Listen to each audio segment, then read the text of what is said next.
दिल्ली से लगभग 6 घंटे दूर एक सुनसान हाईवे पर बना था एक पुराना होटल। Hotel silent palms. रात के 11:30 बजे राहुल और उसके 3 दोस्त विकास, तनिष्क और सौरभ एक रोड ट्रिप पर थे। तेज बारिश, खराब नेटवर्क और थकान उन्हें मजबूर कर रही थी कहीं रुकने के लिए। तभी उन्हें दूर एक टिमटिमाती लाइट दिखी। होटल बाहर से बहुत पुराना लग रहा था। दीवारों पर सीलन, बोर्ड आधा टूटा हुआ, लेकिन अंदर अजीब तरह से साफ सुथरा। रिसेप्शन पर एक बूढ़ा आदमी बैठा था। उसने बिना ऊपर देखे कहा, रूम चाहिए? राहुल ने कहा, हाँ, 2 कमरे चाहिए। बूढ़ा धीरे से उठा, रजिस्टर खोला और बोला, सिर्फ 1 कमरा खाली है। कमरा नंबर 307। विकास बोला, एक ही कमरा इतने बड़े होटल में? बूढ़ा मुस्कुराया, बाकी कमरे इस्तेमाल में नहीं हैं। राहुल ने बिना ज्यादा सोचे चाबी ले ली। तीसरी मंजिल, लंबा सुनसान कॉरिडोर, हल्की हल्की टिमटिमाती लाइट और आखिरी में कमरा 307। जैसे ही दरवाजा खोला, अंदर सब कुछ नॉर्मल था। 2 बेड, एक अलमारी, एक बाथरूम, लेकिन हवा बहुत ठंडी थी, जैसे एसी नहीं कोई और वजह हो। रात के 1:15 बजे सब सो चुके थे। अचानक टप टप टप पानी गिरने की आवाज। राहुल की आंख खुली।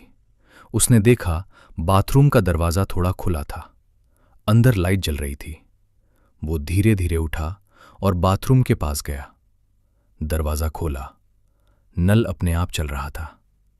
आईने पर धुंध जमी थी और उस धुंध पर कुछ लिखा हुआ था, मत रुको। राहुल का दिल जोर से धड़कने लगा। उसने पीछे मुड़कर देखा, सभी दोस्त सो रहे थे। शायद किसी ने मजाक किया होगा। उसने खुद को समझाया और वापस सो गया। रात के 2:30 बजे इस बार आवाज आई, खट खट खट, जैसे कोई दरवाजे पर धीरे धीरे नॉक कर रहा हो। सौरभ उठ गया। कौन है? कोई जवाब नहीं। उसने दरवाजा खोला। बाहर कोई नहीं था, लेकिन कॉरिडोर में दूर एक लड़की खड़ी थी, सफेद कपड़ों में, चेहरा नीचे झुका हुआ। सौरभ ने आवाज लगाई, हेलो। वो लड़की धीरे धीरे उसकी तरफ चलने लगी। उसकी चाल अजीब थी, जैसे पैर जमीन को छू नहीं रहे। सौरभ डर गया और दरवाजा बंद कर दिया। अब सब जाग चुके थे। क्या हुआ?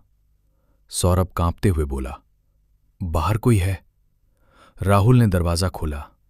इस बार कॉरिडोर बिल्कुल खाली था। तभी विकास ने दीवार पर कुछ देखा। कमरे के अंदर एक पुरानी फोटो टंगी थी, जो पहले नहीं थी। उसमें 4 लड़के खड़े थे और उनके पीछे वही सफेद कपड़ों वाली लड़की। राहुल ने फोटो को ध्यान से देखा और उसका खून जम गया। वो 4 लड़के बिल्कुल उन्हीं जैसे दिख रहे थे। अचानक लाइट चली गई। पूरा कमरा अंधेरे में डूब गया और उसी अंधेरे में एक आवाज गूंजी, अब तुम भी यहीं रहोगे। बाथरूम का दरवाजा अपने आप खुल गया। अंदर से पानी बहने लगा और फर्श पर फैलने लगा। लेकिन वो पानी नहीं था, वो खून था। सभी पीछे हटने लगे। तभी बेड के नीचे से एक हाथ बाहर निकला। सबने दरवाजा खोलकर भागने की कोशिश की, लेकिन कॉरिडोर अब खत्म ही नहीं हो रहा था। जितना दौड़ते उतना लंबा होता जा रहा था। अचानक कॉरिडोर के आखिर में वही लड़की खड़ी थी। इस बार उसका चेहरा दिख रहा था, पूरी तरह जला हुआ, आंखें काली और मुंह से खून बह रहा था। वो धीरे धीरे बोली, 307 मेरा कमरा है, और जो भी इसमें रुकता है वो कभी बाहर नहीं जाता। अगली सुबह पुलिस को होटल खाली मिला। रिसेप्शन पर कोई नहीं था। कमरा 307 का दरवाजा खुला था। अंदर कोई नहीं था, लेकिन दीवार पर एक नई फोटो लगी थी जिसमें अब 4 नहीं 8 लोग खड़े थे। और सबसे डरावनी बात, उस होटल में कमरा नंबर 307 कभी बना ही नहीं था। अगर तुम्हें ये कहानी सुनकर डर लगा तो कमेंट में 307 लिखो और ऐसी और डरावनी कहानियों के लिए फॉलो करो।